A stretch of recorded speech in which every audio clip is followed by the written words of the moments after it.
Valentin Dombrovsky. So, hi Valentin. Hello, Aliza. Can you tell me a bit, what is your background? How did you become an entrepreneur? What are your skills? Well, I started as a marketing manager in the company that worked over system integration. It was called Professional System and Projects. While working at this company, I discovered that receiving a salary was not enough for me. I decided to search for another ways to earn money and become a freelance internet marketing consultant. And eventually it turned out that I started to earn more money with freelance consulting than I had with my salary, and so I came to my CEO, to the CEO of the company I worked on, and said, "Oh, sorry, I have to leave. I can earn more money with consulting." What is basically the business? What was your first business? The first business was doing PPC ads campaigns for different kinds of clients. Then I turned to search engine optimization. I was freelance search engine optimization specialist, and then I found a partner and we opened a company that was called Next Up Media. Its specialization was web development, internet marketing consulting, and so on. Okay, and why did you become an entrepreneur? A salary, like you said, was not sufficient, but why else? Why the need to become an entrepreneur? Well, I usually answer this question this way, that I can't live another way. I can't live the way most people live, working from 10 a.m. to 6 p.m. I prefer to choose myself when I can work and when I can have a rest. Well, certainly I have to work more than to rest, but I like it, and I think that it's something that I can decide myself what to do, to move on, to learn some new skills, to discover some interesting people, for example. Yes. That's what drives me in my entrepreneurship career, let's say this. And what has been or what is the biggest challenge that you face as an entrepreneur in your country, Russia, or more specifically Moscow? Well, the biggest problem in Russia is the amount of paperwork you have to do. When you do some entrepreneurship, you have to pay large money for accounting. Yes. And you have do everything carefully, not to get fined for doing something wrong. You have to spend a lot of time to work on papers, to make contracts according to the law, and so on. I find this the biggest problem. Well, maybe another problem is that we still have an undeveloped market in many cases. For example, if I work in the internet sphere, it's grown rapidly, but it's still used by a very small amount of people comparing to the whole population of Russia.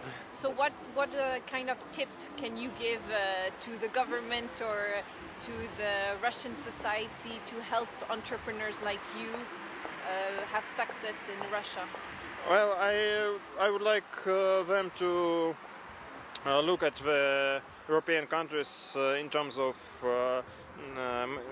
giving the entrepreneurs possibility to make less paperwork. Yes. I would like them to turn more attention to education, and I would like them to put more efforts in developing the innovative ecosystem in Russia, and to support in different kind of startups. And according to you, what are the ingredients, like you already explained a bit now, but what other ingredients are necessary for a startup Eldorado to make a city or a place or a country the place for entrepreneurs? So less paperwork, more facility to open their own businesses, but what else is needed? Well, I think that some kind of entrepreneurial education is important, and it's important to have some success stories. It's important to have people who can become an example of a successful entrepreneur and to drive the community forward. Yes. These people can be useful and valuable mentors for new startups, and they can be investors if they have success, when they have money to invest in startups. So these people can provide something that is called smart money.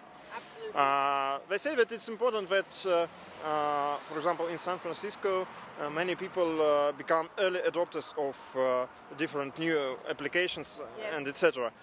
That's why San Francisco startup community is so supportive for the entrepreneurs who work there. So I guess it's important to somehow to make people to become early adopters of new technologies, so that new technologies can grow faster. Absolutely. And can you explain a little bit more what exactly is your business right now that you're doing? What are the next steps for you? Well, right now I'm working on a project that is called Travelators. It's Yes. a project related to event travel.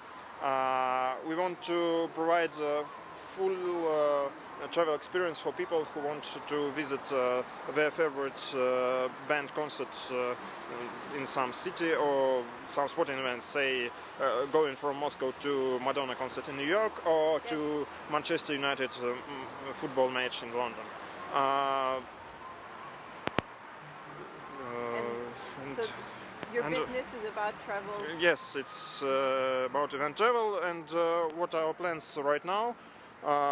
We are going to Czech startup accelerator that is called Startup Yard, and hope that this experience in living in European ecosystem will help us to drive our startup forward. And I hope that I'll be able to share my experience with entrepreneurs who live there, and I hope that it will help them too. Absolutely.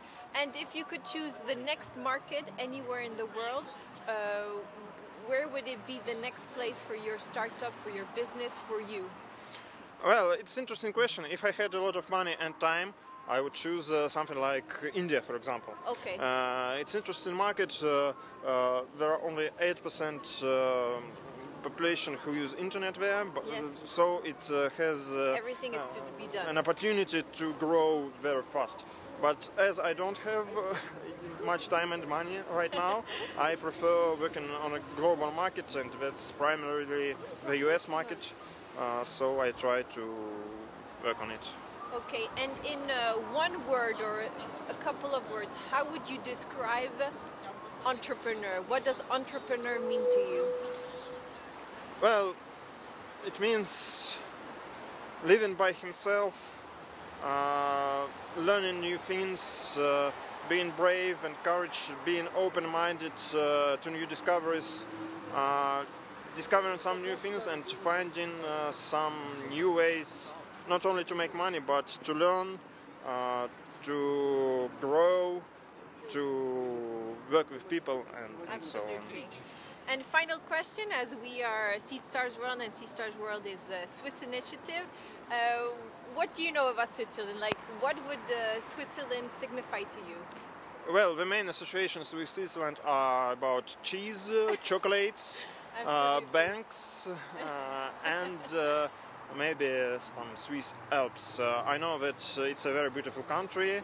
I know that it is famous for its being neutral in every war that has touched Europe, for example. And I know that there are lots of nice people there, like you guys. Thank you. And let's hope one day that Switzerland will also mean entrepreneur and an ecosystem for entrepreneurs. Thank you very much, Valentin, for your time. This is Seed Stars World in Moscow, -15 degrees. Thank you.